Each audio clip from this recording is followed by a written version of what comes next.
Suspects plead guilty to involvement in shooting death. Cashier accused of pocketing $4,000 in cash. And your daily weather forecast with highs, lows, and everything you need to know for the days ahead. You're watching St. George News at 5, brought to you by our studio sponsor, We Win Injury Law. Good afternoon, I'm Monica McLaughlin.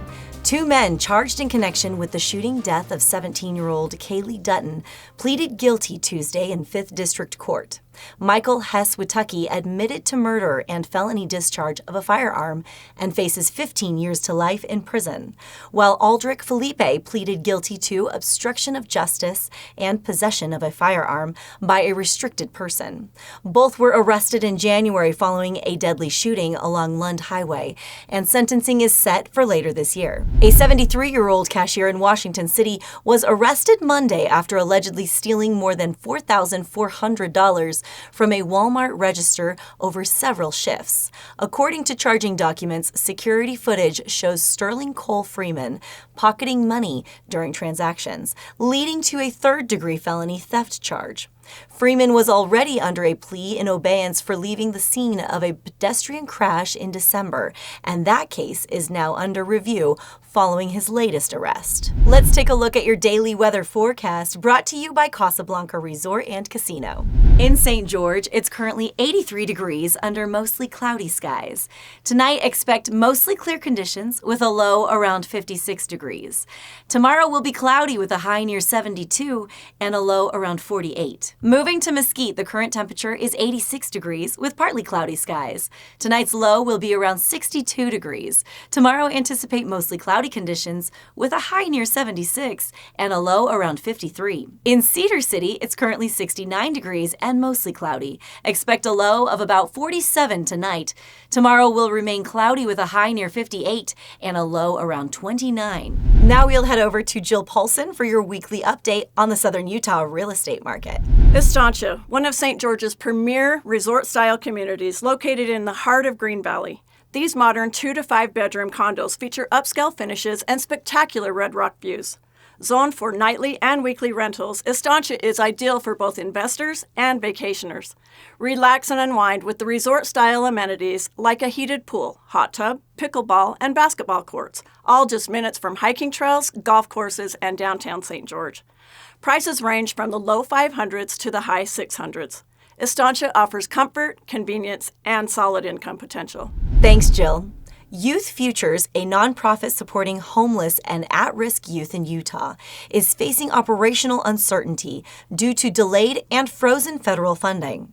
Here's Leah Call with more on how the organization is navigating financial strain during its 10th year of service. Youth Futures, a nonprofit organization serving homeless and at-risk youth across Utah, is currently confronting financial uncertainty due to delayed and frozen federal funding streams. The situation aligns with a broader national trend where various organizations are experiencing federal funding disruptions. Co-founder and executive director Kristen Mitchell told St. George News that Youth Futures relies on a funding structure where 60% of its budget comes from federal and state contracts. The organization is currently experiencing delays in receiving its 2025 funding through the Family and Youth Services Bureau. Additionally, the expected annual Federal Emergency Management Agency, or FEMA, Emergency Food and Shelter Program funding, typically between $25,000 and $50,000, has been frozen. It's a very quick ripple effect that happens if any of our funding streams stop. So we're really concerned, and we're asking the community to help step in and bridge that gap while we're uncertain. The organization is encouraging community members to raise awareness by emailing and calling legislators and by donating to supplement government funding and ensure continuous operation of its programs. Thanks, Leah. Washington County has officially proclaimed May 2025 as Women in Golf Month, celebrating a trio of major women's golf tournaments coming to the area. Here's Eric George Gould with a closer look at how the events are teeing up economic impact and community pride. The month of May has been proclaimed Women in Golf Month in Washington County. Commissioners unanimously approved the proclamation in their meeting on Tuesday. The proclamation recognized the 3 local women's golf events coming up in May: the Black Desert LPGA Championship, the Copper Rock Epson Tour Stop, and the Copper Rock LPGA Legends Championship. Here's Greater Zion Convention and Tourism Office Director Brittany McMichael.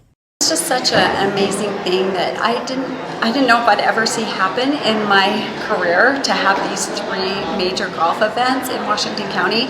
It's really a celebration of women in golf, and there's so many people that have worked so hard to get to this point, and so it is pretty emotional for us, and for me in particular. The first of the 3 major women's golf events is the Black Desert LPGA Championship, slated for May 1st through 4th in Ivins. Thank you for watching St. George News at 5. To learn more about our studio sponsor, We Win Injury Law, go to wewininjurylaw.com. I'm Monica McLaughlin with St. George News, your #1 source for local news. This has been St. George News at 5, brought to you by We Win Injury Law.